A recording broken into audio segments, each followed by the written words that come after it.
अरे वाह, तुम तो बहुत जल्दी सीख रही हो। क्योंकि डांस मैम, जब आप मेरे घर आओगे ना तब मैं आपको बना के खिलाऊंगा। अब चुपचाप पूरियां बनाओ। जब तुम्हारे पापू को पता चलेगा कि तुमने बनाई है ना, तुम्हें बहुत खुशी हो। डांस मैम, क्या मैं भी आपके साथ आऊं पापू से मिलने?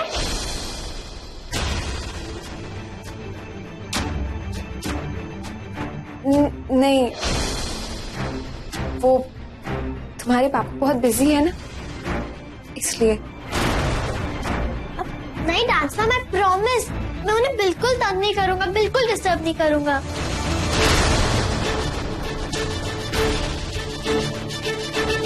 ओए, फिर हमारे प्लान का क्या होगा? कौन सा प्लान? पता है क्या, तन्नू ने हमारे लिए नई वाली कार्टून फिल्म के टिकट्स लाई है। मेरा बहुत देखने का मन है, चलो ना मेरे साथ प्लीज। ओके, मैं पापू से नेक्स्ट टाइम मिल लूंगा। Good girl.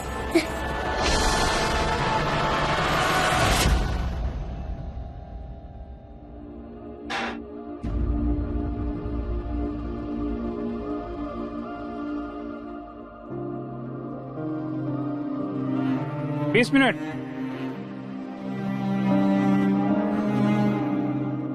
क्या नहीं?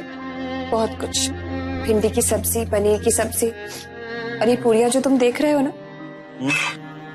ये रिमझिम ने बनाई।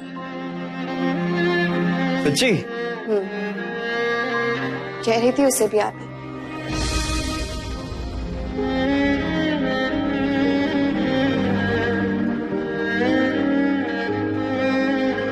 बेटी ने खाना बनाया, बीवी अपने हाथों से परोस रही। अरे इतनी खुशी तो मुझे ना घर पे मिली ना ऑफिस में। तुम रो रही।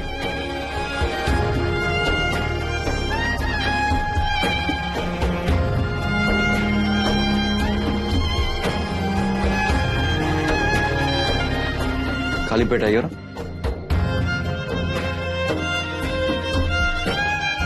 खोलो।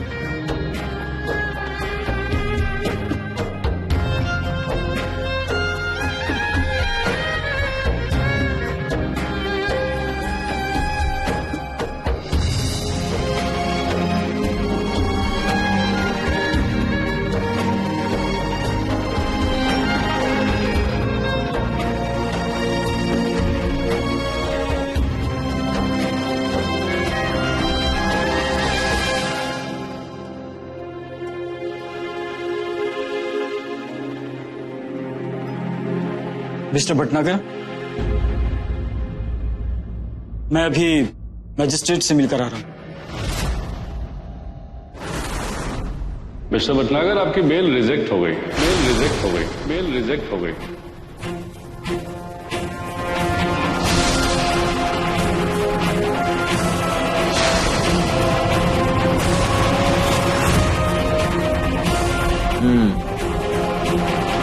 हाँ एकदम मस्त।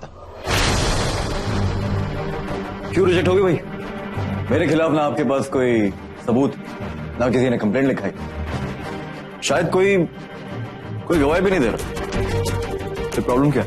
भटनागर साहब, आपको हमारे साथ कोऑपरेट करना चाहिए। अगर आप हमारे सवालों का जवाब नहीं देंगे तो आपको यूं ही हमारा मेहमान बन के यहीं पे रहना पड़ेगा।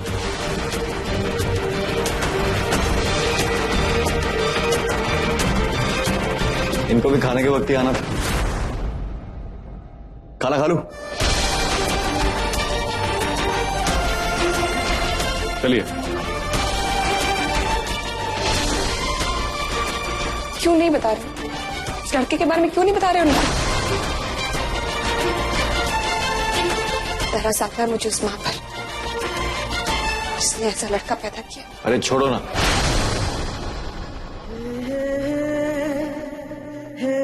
मैं जो कर रहा हूं ठीक कर रहा हूं। चलो एक बात बता, तुम बिना कोई सवाल किए मुझ पे यूं ही भरोसा कर सकती हो?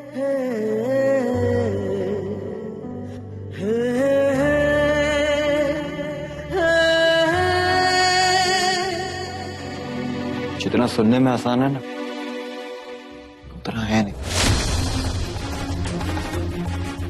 आकर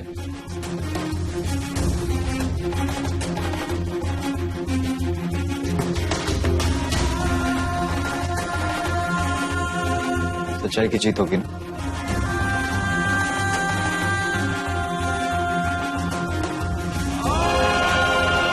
तो बस इसी भरोसे पे अपनी लाइफ में बहुत सारी लड़ाइयां लड़ी, तो जीती,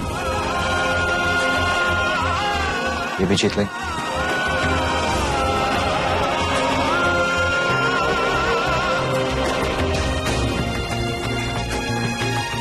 एक बात कहूं, अगली बार घर से खाना खा के आना, शेयर नहीं करूंगा।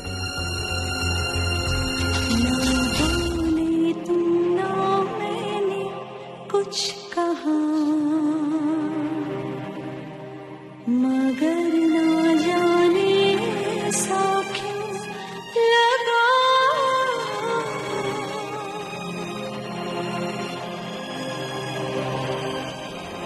हो गई बेल रिजेक्ट। थप्पड़ याद है मुझे, और एक एक थप्पड़ का बदला लूंगा मोहन भटनागर से। बेटा अभी तो मेरे हाथ का खाए, ऐसा ही रहा ना तो ऊपर वाले के हाथ का भी पड़ेगा, और वो थप्पड़ ऐसा होगा कि कभी भूल नहीं पाएगा। काश तुम्हारी माँ ने तुम्हें ये थप्पड़ बचपन में मारा होता, तो आज तुम ऐसे नहीं होता। थप्पड़ तो बहुत खाया मैंने, वो भी शायद ऊपर वाले के चाहने से ही खाया हूँ,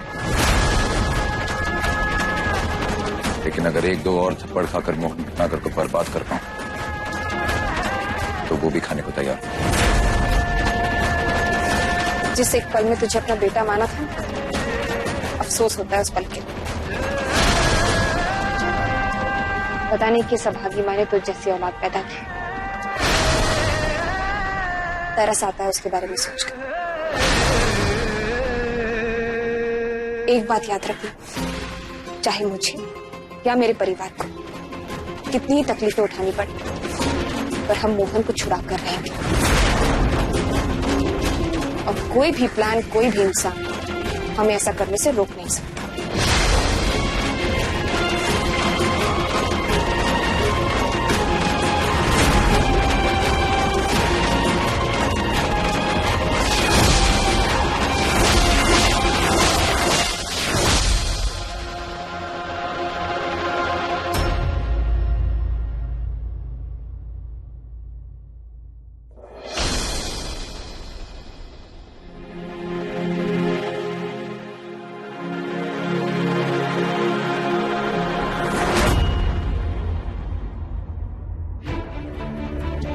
डियर पीरा, मैं बॉलरूम में तुम्हारा इंतजार कर रही हूँ।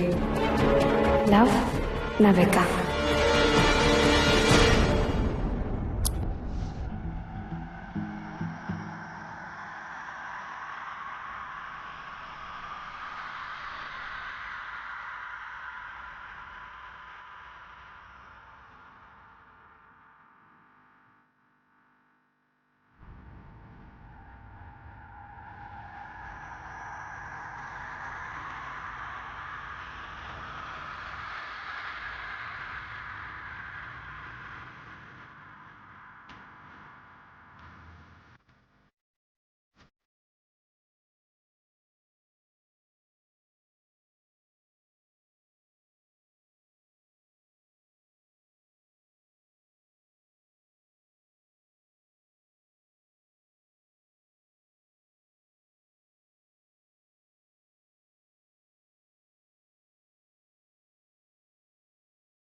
पता है, शादी के बाद ये हमारी पहली स्पेशल इवनिंग होगी।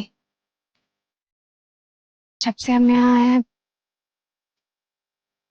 तुम इतना अजीब सा बिहेव कर रहे थे, मुझे लगा कि हम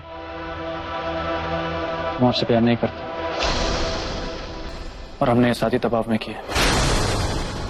पागल हो क्या? मैं ऐसा क्यों सोचने लगी? फिर क्या नविका जी, सच बताइए ना, क्या लगता है आपको?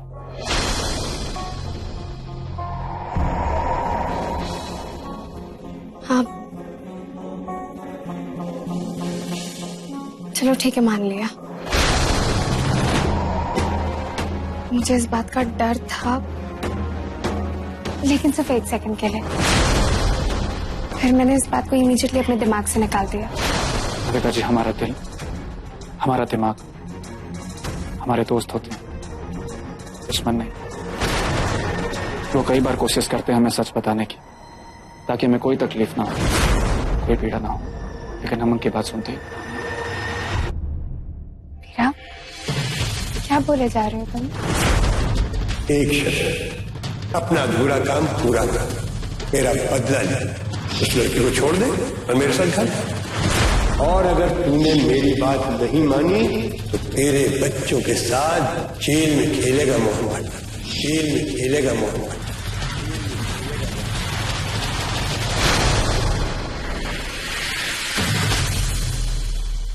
हम आपसे ये कहने की कोशिश कर रहे हैं कि आपका दिमाग जो आपसे कह रहा था, ठीक कह रहा था। आपको जो आगाह कर रहा था, सही कर रहा था। ठीक उसी तरह जैसे शादी की उस रात सर जी ने आपसे कहा था। इससे कभी तुझसे प्यार ही नहीं किया था मैंने, सब नाटक।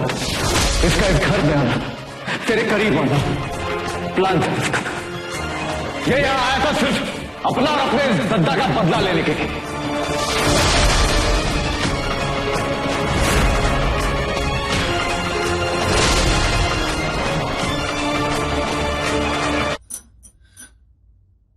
क्या मजाक कर रहे हो?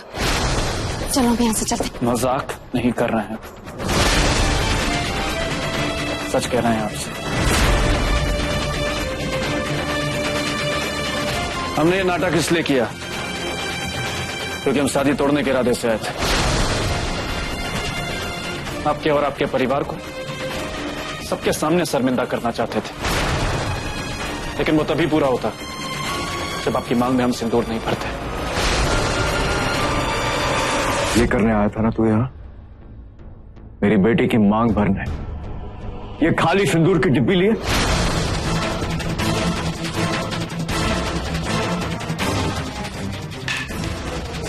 पर सर जी ने सारा खेल उल्टा कर दिया। बीच शादी में पहुंच गए शादी रोकने के लिए। अब कोई रस्म नहीं हो, अब कोई रस्म नहीं हो। और अगर हम ये शादी नहीं करते तो बेइज्जती तो हमारी होती, इसीलिए हमें शादी करनी पड़ी।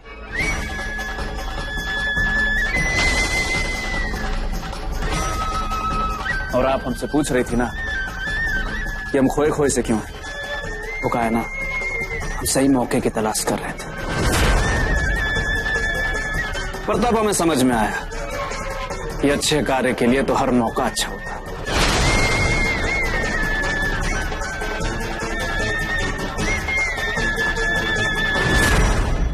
हम जानते हैं कि आप हमसे प्रेम करती हैं,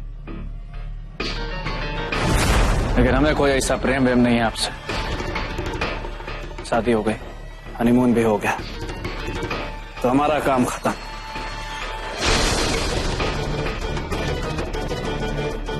लेकिन अब आपको समझ में आएगा कि जब कोई ऐसा इंसान आपको धोखा देता है जिसे आप सबसे ज्यादा प्यार करती हैं, सबसे ज्यादा विश्वास करती हैं, जब वो धोखा देता है तो कैसा लगता है। अब आपको समझ में आएगा कि हमें कैसा लगा था जब आपने हमारे दत्ता जी पर स्टिंग ऑपरेशन करके हमारे परिवार की बदनामी की थी।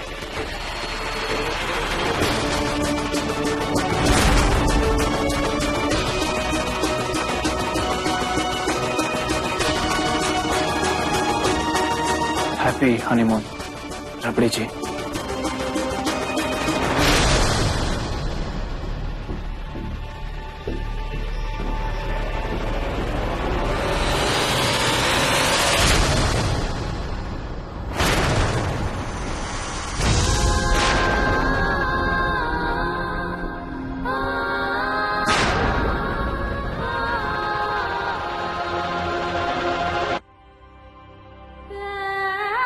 इससे पहले कि ये बीरा शादी का मजाक बनाए, मैं ये शादी तोड़ लूं।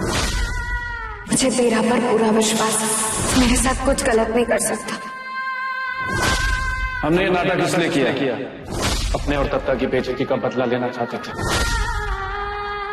इसकी आंखें पढ़ सकती हूँ, इसके दिल में झांक कर देख सकती हूँ और दावे के साथ कह सकती हूँ कि ये मुझसे बहुत बहुत प्यार करता है। हम जानते हैं कि आप हमसे प्रेम करती हैं, लेकिन हमें आपसे कोई प्रेम नहीं। तुम मेरा विश्वास कभी नहीं तोड़ सकता।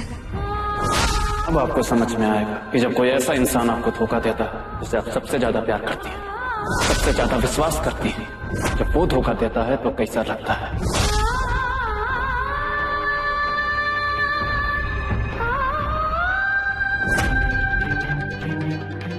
आज मुझे तुम पर इतना विश्वास है कि शायद तुम्हें खुद पर भी नहीं होगा।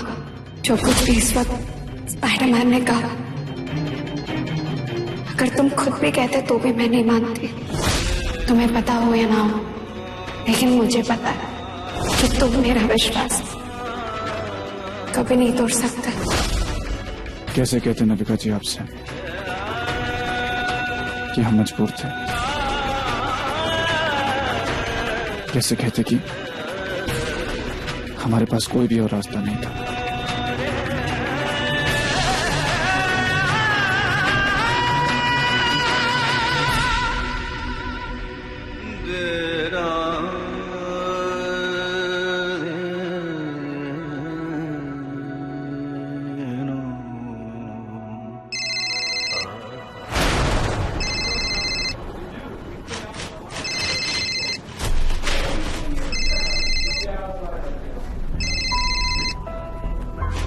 किसका?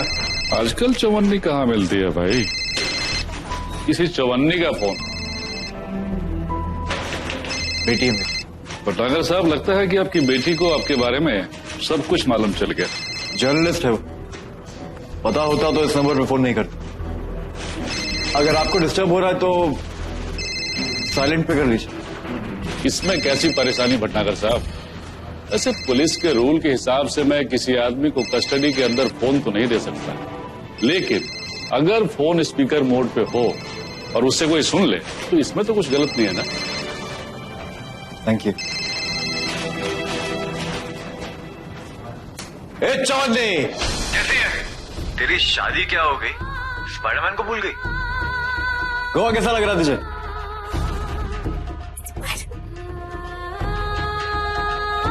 अरे आगे बोलेगी। खुश है वहां की बारिश कैसी लग रही है?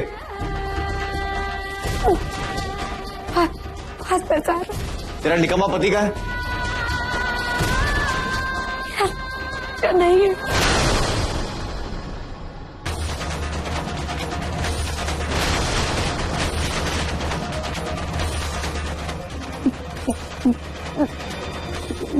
मेरा मतलब है बीरा बाहर गया। अरे बीरा तेरा ख्याल नहीं रखता क्या? स्पाइडरमैन, हाँ बोल ना। मुझे बस तुम्हारी बाकी बहुत याद आ रही। यार तू चवन्नी की चवन्नी रहेगी। अब तो शादी हो गई, तेरी बड़ी हो जा, लाइफ में थोड़ी एडजस्टमेंट करनी पड़ती। अब तुम लोग इतनी प्यारी जगह पे, मेरी बात मान, थोड़े दिन और रुक जाओ। मैं तो कहता हूँ किसी ऐसी जगह पे जहाँ पे कोई टीवी ना हो, कोई न्यूज़पेपर ना हो, दुनिया से दूर, एकदम अकेले। कभी कभी मिलता है ऐसा मौका। और मैं सुन, मैं थोड़ी जल्दी में हूँ, बाद में फोन करूँ? I miss you. Good night. Thank you.